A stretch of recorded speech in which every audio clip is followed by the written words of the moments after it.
സങ്കീർത്തനങ്ങളുടെ പുസ്തകം 106 അധ്യായം 16, 17, 18 വാക്യങ്ങൾ വായിക്കുന്നു. ജനം പാളയത്തിൽ വെച്ച് മോശയുടെയും കർത്താവിൻ്റെ വിശുദ്ധനായ അഹ്റോൻ്റെയും നേരെ അസൂയാലുക്കളായി. അപ്പോൾ ഭൂമി പിളർന്ന് ദാഥാനെ വിഴുങ്ങുകയും അബീറാമിൻ്റെ സംഘത്തെ മൂടിക്കളയുകയും ചെയ്തു. അവരുടെ സമൂഹത്തിൽ അഗ്നിബാധയുണ്ടായി. അഗ്നിജ്വാല ദുഷ്ടരെ ദഹിപ്പിച്ചു കളഞ്ഞു. ജനം പാളയത്തിൽ വെച്ച് മോശയുടെയും കർത്താവിൻ്റെ വിശുദ്ധനായ അഹ്റോൻ്റെയും നേരെ അസൂയാലുക്കളായി. സന്ദർഭം: ദൈവത്തിൻ്റെ ജനം മരുഭൂമിയിലൂടെ യാത്ര ചെയ്യുകയാണ്. അവർ ഈജിപ്തിൻ്റെ അടിമത്തത്തിൽ നിന്ന് കാനാൻ ദേശത്തേക്കുള്ള യാത്രയിലാണ്.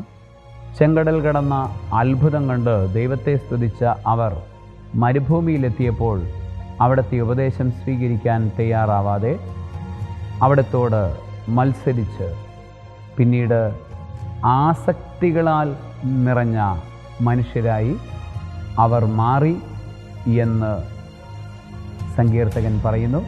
അതിനുശേഷം പറയുന്ന കാര്യമാണിത്: ആസക്തികളാൽ അവൻ നിറഞ്ഞു കഴിഞ്ഞപ്പോൾ, അത്തരത്തിലുള്ള ഒരു ആസക്തിയാണ് അസൂയ. അസൂയയെക്കുറിച്ച് പറയുകയാണ്. അസൂയയാൽ ഇവർ നിറഞ്ഞു കഴിഞ്ഞപ്പോൾ എന്താണ് സംഭവിച്ചത്? ആദ്യത്തെ അസൂയ തന്നെ ദൈവത്തിനെതിരെയായിരുന്നു. ഇവരിങ്ങനെ മരുഭൂമിയിലൂടെയുള്ള യാത്രയിൽ ആസക്തികളാൽ നിറഞ്ഞു കഴിഞ്ഞപ്പോൾ ആദ്യത്തെ അസൂയ തന്നെ ദൈവത്തിൻ്റെ എതിരെ ആയിരുന്നു. ദൈവത്തെ അസൂയ എന്ന് പറയുന്നത് സ്വീകരിക്കാൻ പറ്റാത്ത അവസ്ഥയാണ്. ദൈവത്തെ സ്വീകരിക്കാൻ പറ്റുന്നില്ല, ദൈവത്തെ അംഗീകരിക്കാൻ പറ്റുന്നില്ല. ദൈവം മോശയെ വിളിച്ചു, നേതാവാക്കി, അത് അംഗീകരിക്കാൻ പറ്റുന്നില്ല. ദൈവം അഹ്റോനെ വിളിക്കുകയും അവനെ വിശുദ്ധീകരിക്കുകയും വിശുദ്ധനായൊരു പുരോഹിതനായി അവനെ ഉയർത്തുകയും ചെയ്തു. അത് ജനത്തിന് അംഗീകരിക്കാൻ സാധിച്ചില്ല. അപ്പോൾ ദൈവം വലിയ കഷ്ടതകൾ അവരുടെ ജീവിതത്തിലേക്ക് കൊണ്ടുവന്നു. വലിയ ഭൂമി പിളർന്ന് അത്തരത്തിലുള്ള തിന്മ ചെയ്ത ദാഥാൻ എന്ന മനുഷ്യനെ വിഴുങ്ങിക്കളഞ്ഞു. അതുപോലെ തന്നെ അബീറാമിനെയും സംഘത്തെയും ഭൂമി മൂടിക്കളഞ്ഞു, ഭൂമിക്കടിയിലായിപ്പോയി. അതുപോലെ തന്നെ അവരുടെ സമൂഹത്തിൽ അഗ്നി ബാധയുണ്ടായി.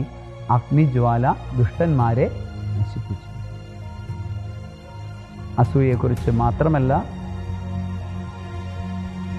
ദൈവജനത്തിന് ദൈവത്തിൻ്റെ പുരോഹിതന്മാർക്ക് എതിരെ, അല്ലെങ്കിൽ പ്രത്യേകിച്ച് തിരുസഭയ്ക്കെതിരെ എന്തുകൊണ്ട് പലപ്പോഴും ദൈവജനം നിലപാടെടുക്കുന്നു?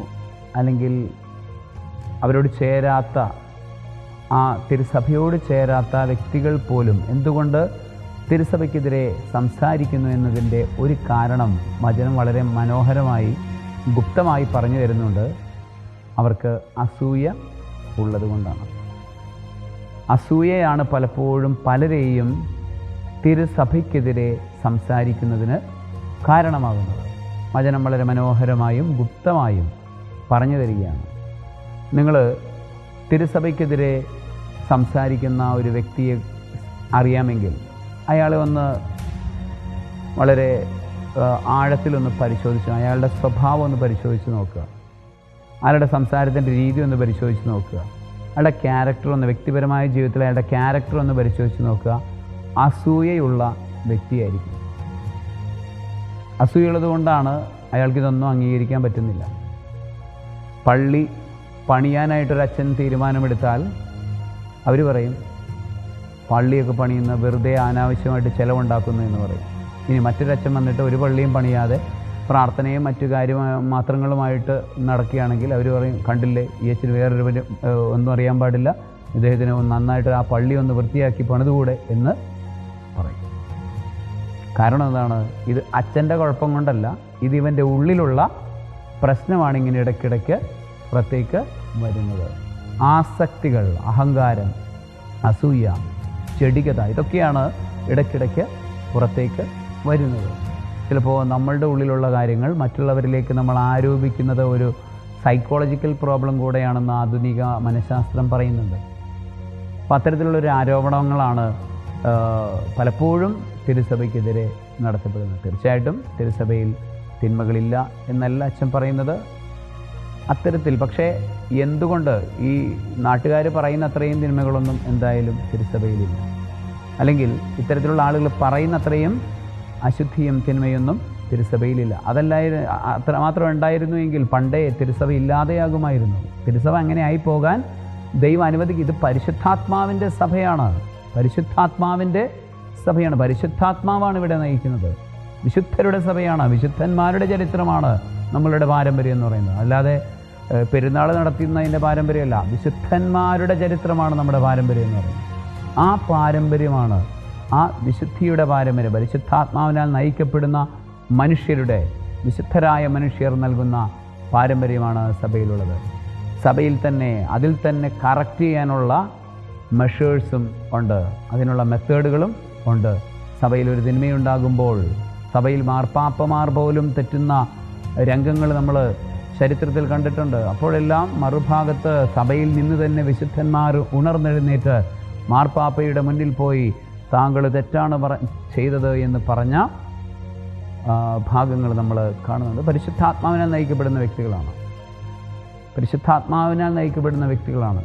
അവർ പറഞ്ഞതുകൊണ്ട് സഭയ്ക്കൊരു കേടും ഉണ്ടായിട്ടില്ല, സഭയ്ക്ക് നന്മയെ ഉണ്ടായിട്ടുള്ളൂ. പലപ്പോഴും ആസക്തിയുള്ള മനുഷ്യർ പറയുമ്പോൾ അവരുടെ ഉള്ളിലുള്ള പൈശാചികത, അസൂയ കൊണ്ട് പറയുകയാണ്, സഭയെ തകർക്കാൻ വേണ്ടി തന്നെ ലക്ഷ്യം വെച്ചുകൊണ്ട് പറയുകയാണ്. സഭയ്ക്കെതിരെ ഉന്നം വെച്ചിട്ടുള്ള അമ്പുകളാണ് അവ. ആകയാൽ നമുക്ക് നമ്മളെ തന്നെ പരിശോധിക്കാൻ തീരുമാനിക്കാം. നമ്മളിലുള്ള ആഴത്തിലുള്ള ആസക്തികളെ എടുത്തു മാറ്റാൻ തയ്യാറാകാം. അതൊക്കെ കഴിഞ്ഞിട്ട് പോരെ കുടുംബത്തെ നന്നാക്കുന്നതും സഭയെ നന്നാക്കുന്നതും. നമുക്കാദ്യം നമ്മളെ തന്നെ നന്നാക്കാം, നമ്മളെ തന്നെ ശുദ്ധീകരിക്കാം. അതിനായി ദൈവം നമ്മളെല്ലാവരെയും അനുഗ്രഹിക്കട്ടെ. സർവശക്തനായ ദൈവം പിതാവും പുത്രനും പരിശുദ്ധാത്മാവും ആസക്തികളിൽ നിന്നൊഴിഞ്ഞ് ശുദ്ധിയോടെ ജീവിക്കാൻ നിങ്ങളെല്ലാവരെയും സമൃദ്ധമായി അനുഗ്രഹിക്കട്ടെ. തിരുസഭയോട് ചേർന്ന് ജീവിക്കാൻ മക്കളെല്ലാവരെയും തമ്പുരാൻ അനുഗ്രഹിക്കട്ടെ. ആമേൻ.